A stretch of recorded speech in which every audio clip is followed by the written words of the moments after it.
गथ' गथायखौ गुबुन बिजोङाव थिसननानै दिनै बर' गामिफोरनि जा गुदि फरायसालि बेफोरो फेदेरनानै बर' हांखोनानै दङ। गोबां फरायसालिफोरानो दायो बन्द जानायनि लामायाव।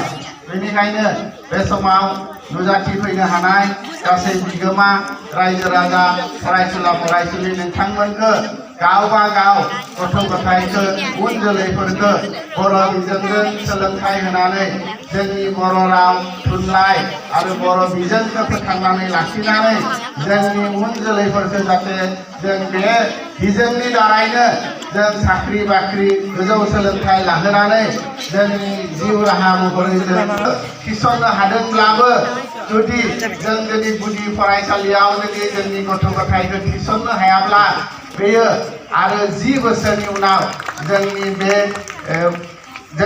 जा थाखो 12 इउनिभारसिटि बायदियाव मुं थिसनहैनाया बा फरायहैनाया जोंनि थाखाय ओंथि गैयै जागोन।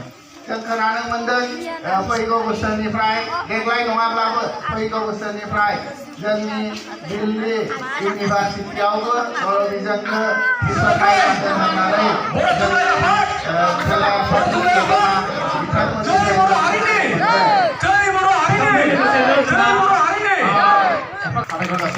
दायो रंजालिफोरनि थाखाय बिबार बावनो थाखाय खावलायगोन जोंहा बिबुंथि लाखिनो खावलायबाय। बर' सानखौबो